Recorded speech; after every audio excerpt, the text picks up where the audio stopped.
Assalamualaikum warahmatullahi wabarakatuh. Perkenalkan, nama saya Putri Amelia Muhammad, NIM 13462.22.059, kelas Remik B semester 3.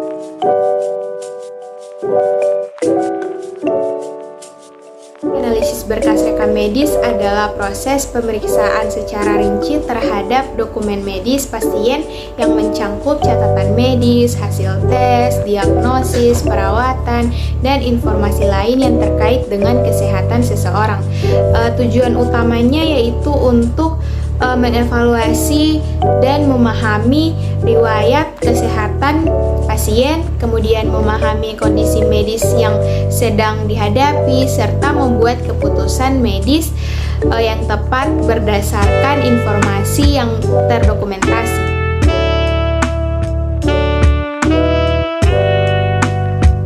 Proses analisis berkas rekam medis ini dapat melibatkan sejumlah langkah, termasuk identifikasi informasi kunci, penilaian kronologi kejadian, pengecekan keakuratan dan kelengkapan informasi, serta menghubungkan informasi dari berbagai catatan untuk mendapatkan gambaran lengkap kondisi kesehatan seseorang. Ini merupakan aspek krusial dalam pelayanan kesehatan, membantu dokter dan perawat dan tenaga medis lainnya dalam memberikan perawatan yang tepat dan personal kepada pasien berdasarkan informasi yang terdokumentasi dengan baik dalam rekam medis.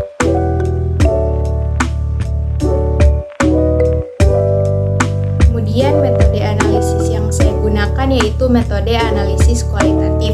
Jadi analisis kualitatif yaitu suatu review yang ditunjukkan terhadap dokumen rekam medis untuk mengidentifikasi tentang ketidaklengkapan dalam pengisian dokumen rekam medis. Dalam analisa kualitatif ini harus memerlukan pengetahuan tentang terminologi medis, anatomi dan fisiologi, dasar-dasar ilmu penyakit, serta isi dari catatan medis.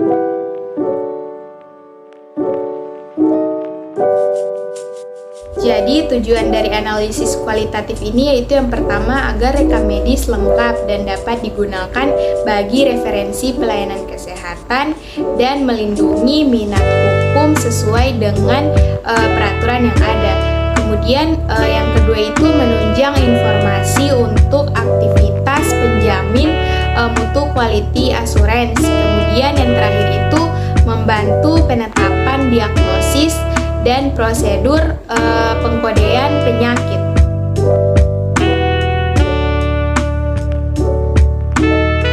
Jadi komponen analisis kualitatif itu terbagi atas 6, yaitu yang pertama review kelengkapan dan kekonsistenan diagnosa, yang kedua review kekonsistenan pencatatan diagnosa, yang ketiga review pencatatan hal-hal yang dilakukan saat perawatan dan juga pengobatan, yang keempat review adanya informed consent yang seharusnya ada, yang kelima yaitu review cara atau praktek pencatatan, dan yang terakhir review hal-hal yang berpotensi menyebabkan tuntutan ganti rugi.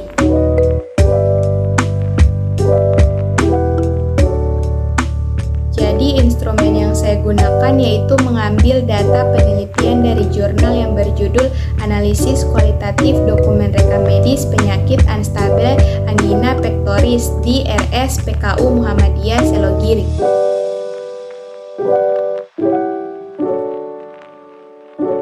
Jadi, pengumpulan data dari Jurnal Analisis Kualitatif Dokumen Rekam Medis Penyakit Unstable Angina Pectoris di RSPKU Muhammadiyah Selogiri ini dilakukan secara observasi dan juga wawancara.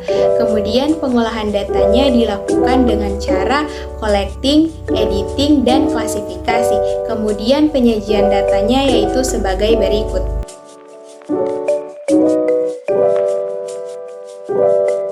Jadi yang pertama itu review kelengkapan dan kekonsistenan diagnosa.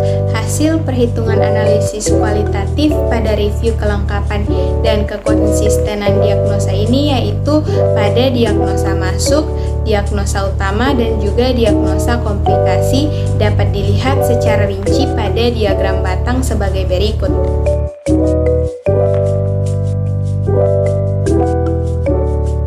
Berdasarkan diagram batang ini menunjukkan bahwa pada item diagnosa masuk kekonsistenan tertinggi formulir resume masuk dan keluar dan formulir CPPT yang direview sebanyak 84 formulir dengan presentase 100%. Artinya dari 84 dokumen yang diteliti, hampir semua formulir lengkap dan pada review ini sudah dikatakan baik. Pada item diagnosa akhir, kekonsistenan tertinggi terdapat pada formulir CPPT sebanyak 84 formulir dengan presentase 100%. Artinya dari 84 dokumen yang diteliti, 84 formulir konsisten, sedangkan ketidakkonsistenan tertinggi terdapat pada formulir ringkasan masuk dan keluar, yaitu sebanyak 4 formulir dengan presentase 5%. Hal ini disebabkan pada resume masuk dan keluar, diagnosis utamanya ada yang tidak diisi. Pada item diagnosa komplikasi, kekonsistenan tertinggi terdapat formulir CPPT sebanyak 83 formulir dengan presentase 99%. Artinya dari 84 dokumen yang diteliti terdapat 80 formulir konsisten, sedangkan ketidakkonsistenan tertinggi yaitu sebanyak 4 formulir dengan presentase 5%. Hal ini disebabkan pada resume masuk dan keluar serta formulir resume pulang diagnosa komplikasinya ada yang tidak diisi. Kemudian hasil perhitungan analisis kualitatif pada review kelengkapan dan kekonsistenan diagnosis berdasarkan yaitu pada item diagnosis masuk, diagnosis utama, dan diagnosis komplikasi dapat dilihat pada diagram lingkaran berikut.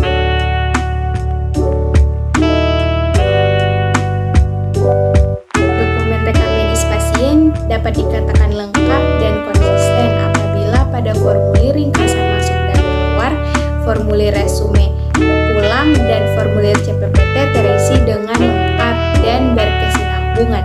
Sebagai contoh, pada diagnosis masuk tertulis anemia, pada diagnosis akhir tertulis unstable angina pectoris, dan pada diagnosis komplikasi tertulis HHD atau hypertensi heart disease. Hal tersebut disimpulkan bahwa diagnosis sudah berkesinambungan dan konsisten sesuai dengan Kemenkes RI 2016. Kemudian yang kedua, review kekonsistenan pencatatan diagnosa. Hasil perhitungan analisis kualitatif pada review kekonsistenan pencatatan diagnosa yaitu pada catatan perkembangan instruksi dokter dan catatan obat dapat dilihat secara rinci pada diagram batang sebagai berikut.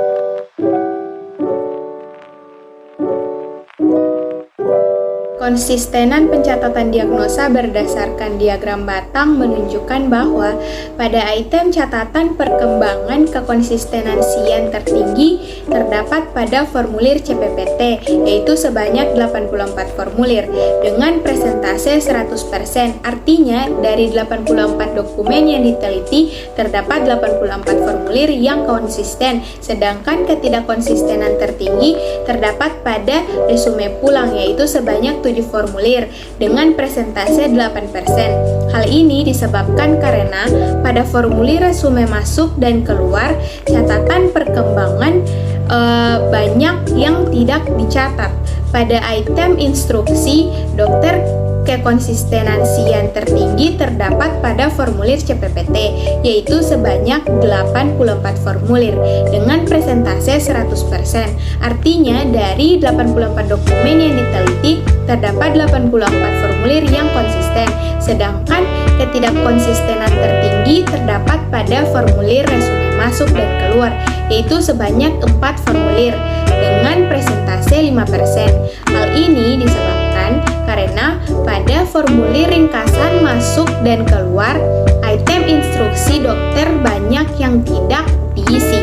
Pada item catatan obat, kekonsistenan tertinggi terdapat pada formulir CPPT, yaitu sebanyak 84 formulir dengan presentase 100%. Artinya dari 84 dokumen yang diteliti terdapat 84 formulir yang konsisten. Sedangkan ketidakkonsistenan tertinggi terdapat pada formulir resume pulang yaitu sebanyak 8 formulir dengan presentase 100%. Hal ini disebabkan karena pada formulir resume pulang, item catatan obatnya ada yang tidak dicatat.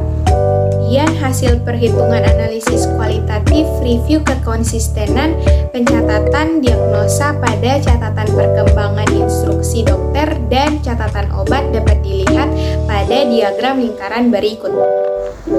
Jadi, dokumen rekam medis pasien pada review kelengkapan dan kekonsistenan SIAN diagnosa tidak lengkap dan tidak konsisten. Hal ini belum sesuai dengan Sudra 2017, yaitu apabila konsisten berarti bisa menunjukkan kekonsistenan pola pikir sejak awal menerima pasien hingga memulangkannya. Titik sentral yang menjadi inti segala tindakan pemeriksaan dan terapi adalah diagnosanya. Konsisten merupakan kecocokan antara catatan perkembangan instruksi dokter dan catatan obat yang diberikan kepada pasien. Contoh dokumen rekam medis pasien pada review kekonsistenan SIAN pencatatan diagnosa dinyatakan lengkap dan konsisten apabila pada item catatan perkembangan dituliskan keadaan umum pasien cukup membaik. Pada item instruksi dokter, pasien diizinkan pulang. Pada item catatan obat dituliskan obat Aspilet. Berdasarkan hal tersebut, dapat disimpulkan bahwa dapat sudah konsisten dalam pencatatan satu sama lain, karena obat Aspilet merupakan obat yang digunakan untuk sesak nafas. Sedangkan pada penyakit unstable angina pectoris, salah satu gejalanya yaitu sesak nafas. Terdapat dokumen yang tidak lengkap atau tidak konsisten dikarenakan tidak terisi lengkap pada salah satu atau lebih formulir yang direview. Kemudian yang ketiga, review hal-hal yang dilakukan saat perawatan dan pengobatan. Hasil perhitungan analisis kualitatif pada review hal-hal yang dilakukan saat perawatan dan juga pengobatan dapat dilihat secara rinci pada diagram batang sebagai berikut. Berdasarkan diagram batang menunjukkan bahwa pada item catatan perkembangan kekonsistenan SIAN tertinggi terdapat pada formulir CPPT, yaitu sebanyak 84 formulir dengan persentase 100%. Artinya dari 84 dokumen yang diteliti terdapat 84 formulir yang konsisten, sedangkan ketidakkonsistenan tertinggi terdapat pada resume pulang, yaitu sebanyak 7 formulir dengan persentase 8%. Hal ini disebabkan karena pada formulir resume masuk dan keluar catatan perkembangan banyak yang tidak dicatat. Pada item instruksi dokter kekonsistenan SIAN tertinggi terdapat pada formulir CPPT, yaitu sebanyak 84 formulir dengan presentase 100%. Artinya dari 84 dokumen yang diteliti terdapat 84 formulir yang konsisten, sedangkan kekonsistenan SIAN tertinggi terdapat pada formulir resume masuk dan juga keluar, yaitu sebanyak 4 formulir dengan presentase 5%. Hal ini disebabkan karena pada formulir ringkasan masuk dan keluar item instruksi dokter banyak yang tidak diisi. Hasil perhitungan analisis kualitatif pada review hal-hal yang dilakukan saat perawatan dan juga pengobatan, yaitu pada item hasil tes pemeriksaan dan kondisi pasien dapat dilihat pada diagram lingkaran berikut. Dokumen rekam medis pasien pada review hal-hal yang dilakukan saat perawatan dan pengobatan tidak lengkap dan tidak konsisten. Hal ini belum sesuai dengan teori Sudra 2017. Setiap hal yang dilakukan oleh perawat atau dokter terhadap pasien sebagai penerima layanan kesehatan harus terekam atau tercatat dan mampu menunjukkan kondisi yang terjadi.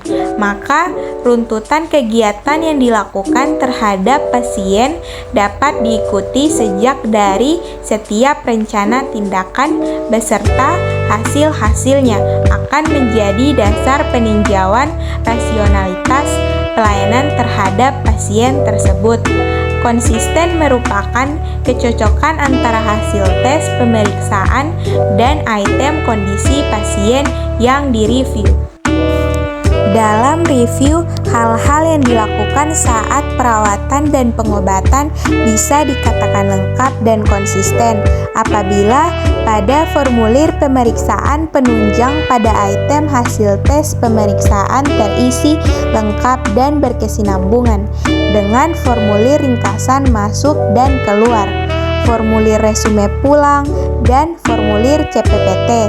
Pada item kondisi pasien yang menyatakan kondisi pasien membaik, sembuh, atau meninggal. Hal tersebut disimpulkan bahwa diagnosis sudah berkesinambungan. Terdapat dokumen yang tidak konsisten dikarenakan tidak terisinya salah satu atau lebih formulir yang disebabkan karena dokter atau perawat tidak mengisi.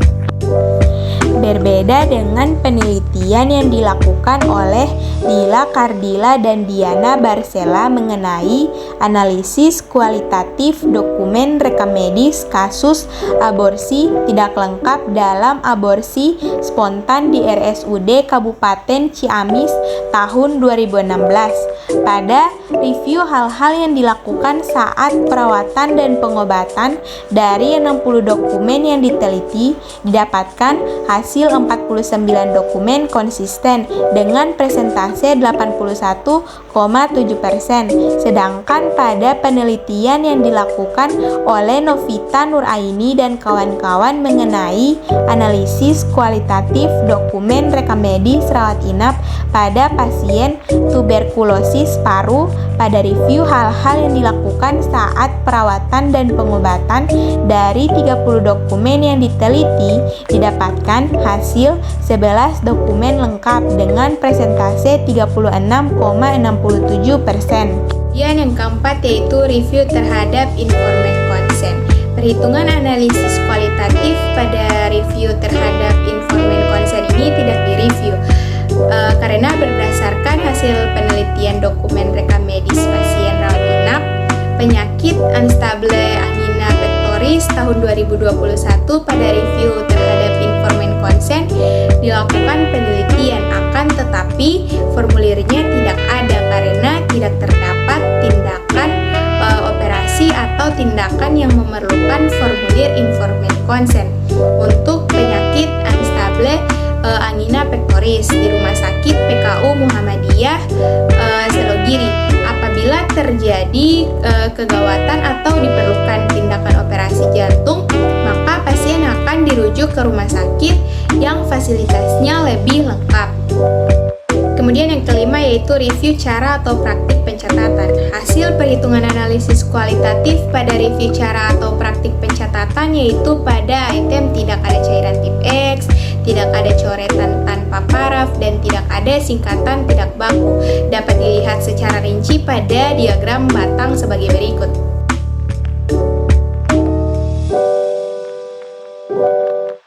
Berdasarkan diagram batang menunjukkan bahwa pada item tidak ada cairan tip X, kekonsistenan tertinggi terdapat pada formulir asesmen medis, formulir ringkasan masuk dan keluar, formulir CPPT, dan formulir pemeriksaan penunjang, yaitu sebanyak 84 formulir dengan presentase 100%.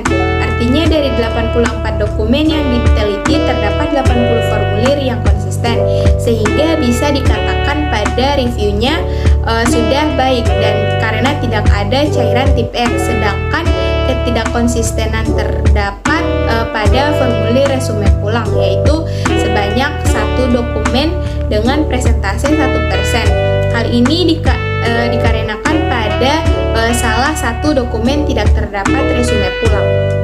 Pada item tidak ada coretan tanpa paraf, kekonsistenan tertinggi terdapat pada formulir pemeriksaan penunjang, yaitu sebanyak 84 formulir dengan presentase 100%. Artinya dari 80 dokumen yang diteliti terdapat 87 formulir yang konsisten, sedangkan kekonsistenan tertinggi terdapat pada formulir resume, pulang, dan formulir CPPT, yaitu sebanyak 9 formulir dengan presentase 11%. Hal ini disebabkan karena pada formulir resume pulang dan formulir CPPT banyak terdapat coretan tanpa paraf dan ada tulisan yang dicoret beberapa kali sehingga sulit terbaca. Kemudian pada item tidak ada singkatan tidak baku, kekonsistensian tertinggi terdapat formulir asesmen medis, formulir ringkasan masuk dan keluar, formulir CPPT, dan formulir pemeriksaan penunjang, yaitu sebanyak 84 formulir dengan presentase 100%. Artinya dari 84 dokumen yang diteliti, terdapat 84 formulir yang konsisten, sehingga berdasarkan review yang sudah dikatakan baik, sedangkan tidak kekonsistenan terdapat pada formulir resume pulang, yaitu sebanyak 1 dokumen dengan presentase 1%. Hal ini dikarenakan pada salah satu dokumen tidak terdapat resume pulang. Hasil perhitungan analisis kualitatif pada review cara atau praktik pencatatan berdasarkan pada item tidak ada coretan tip X, tidak ada coretan tanpa paraf, tidak ada singkatan, tidak baku dapat dilihat pada diagram lingkaran sebagai berikut. Hasil perhitungan ini didukung oleh hasil wawancara kepada responden 1, yaitu didapatkan jawaban sebagai berikut.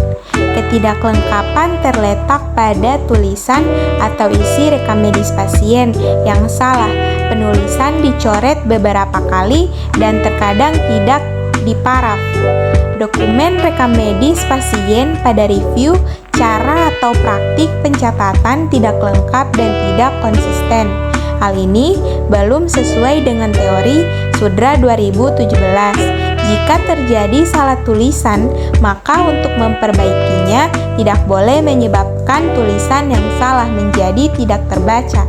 Dianjurkan untuk mencoret 1 kali dan diparaf pada tulisan yang salah. Tetapi pada item tidak ada coretan tanpa paraf, masih banyak coretan yang tidak diparaf dan dicoret beberapa kali hingga tulisan hampir tidak terbaca. Dokumen rekam medis pasien pada review cara atau praktik pencatatan bisa dikatakan lengkap dan konsisten apabila pada formulir asesmen medis, formulir ringkasan masuk dan keluar, formulir resume pulang, formulir CPPT, dan formulir pemeriksaan penunjang terisi dengan lengkap dan juga sesuai. Terdapat dokumen yang tidak konsisten dengan lengkap dan sesuai disebabkan karena adanya item tidak ada coretan tanpa paraf. Masih terdapat tulisan yang salah. Dalam hal ini, pembenarannya hanya dicoret tanpa diberi paraf dan terdapat tulisan yang dicoret sampai tidak bisa dibaca lagi. Berbeda dengan penelitian yang dilakukan oleh Dila Kardila dan Diana Barcela mengenai analisis kualitatif dokumen rekam medis kasus aborsi tidak lengkap dalam aborsi spontan di RSUD Kabupaten Ciamis tahun 2016. Pada review cara atau praktik pencatatan dari 60 dokumen yang diteliti, didapatkan hasil 55 dokumen dengan presentase 91,7%.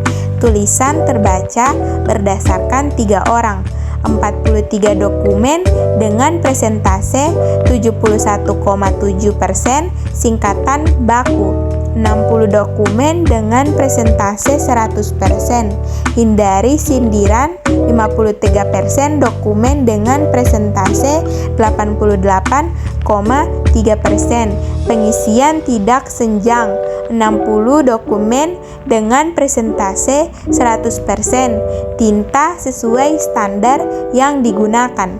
50 dokumen dengan presentase 83,3%, catatan jelas sesuai dengan urutan pelayanan.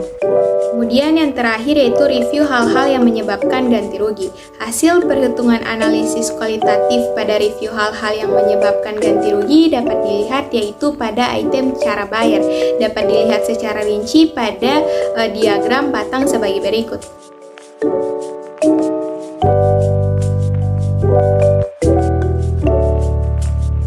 Berdasarkan diagram batang menunjukkan bahwa pada item cara bayar kekonsistenan tertinggi terdapat pada formulir ringkasan masuk dan keluar, yaitu sebanyak 82 formulir dengan presentase 98%. Artinya dari 84 dokumen yang diteliti terdapat 82 formulir yang konsisten, sedangkan ketidakkonsistenan tertinggi terdapat pada formulir asesmen medis yaitu sebanyak 39 formulir dengan presentase 46%. Hal ini disebabkan karena pada formulir asesmen medis banyak cara bayar yang tidak diisi, sehingga dapat menimbulkan hal-hal yang dapat menyebabkan ganti rugi. Kemudian hasil perhitungan analisis kualitatif pada review hal-hal yang menyebabkan ganti rugi pada item cara bayar dapat dilihat pada diagram lingkaran sebagai berikut. Hasil perhitungan ini didukung oleh hasil wawancara kepada responden 1, yaitu didapatkan jawaban sebagai berikut. Pada formulir resume masuk dan keluar, penjaminan pembayaran tidak ditulis karena pada map sudah tertera tulisan. Dokumen rekam medis pasien pada review cara atau praktik pencatatan tidak lengkap dan tidak konsisten. Hal ini belum sesuai dengan teori Sudra 2017 bahwa hubungan antara pasien, tenaga kesehatan, dan manajemen rumah sakit secara hukum dipandang sebagai hubungan transaksi terapeutik. Dalam transaksi terdapat keseimbangan hak dan kewajiban di antara ketiga unsur tersebut. Prinsip yang menyebutkan catat yang dilakukan dan lakukan yang dicatat harus benar-benar dilaksanakan. Tetapi pada item cara bayar masih banyak yang kosong. Dokumen rekam medis pasien pada review hal-hal yang menyebabkan ganti rugi bisa dikatakan lengkap dan konsisten apabila pada formulir asesmen medis dan formulir ringkasan masuk dan keluar terisi dan berkesinambungan. Sebagai contoh, pada formulir asesmen medis terisi BPJS dan pada formulir ringkasan masuk dan keluar terisi non-PBI. Hal tersebut disimpulkan bahwa cara bayar sudah berkesinambungan. Terdapat dokumen yang tidak konsisten dikarenakan tidak terisinya salah satu atau lebih formulir yang disebabkan karena tidak diisi. Berbeda dengan penelitian yang dilakukan oleh Dila Cardilla dan Diana Barcela mengenai analisis kualitatif dokumen rekam medis kasus aborsi tidak lengkap dalam aborsi spontan dengan RSUD Kabupaten Ciamis tahun 2016. Pada review hal-hal yang menyebabkan tuntutan ganti rugi dari 60 dokumen yang diteliti didapatkan hasil 60 dokumen konsisten dengan presentase 100%. Sedangkan pada penelitian yang dilakukan oleh Novita Nuraini dan kawan-kawan mengenai analisis kualitatif dokumen rekam medis rawat inap pada pasien tuberkulosis paru, pada review hal-hal yang dilakukan saat perawatan dan pengobatan dari 21 dokumen yang diteliti didapatkan hasil 11 dokumen lengkap dengan presentase 70%.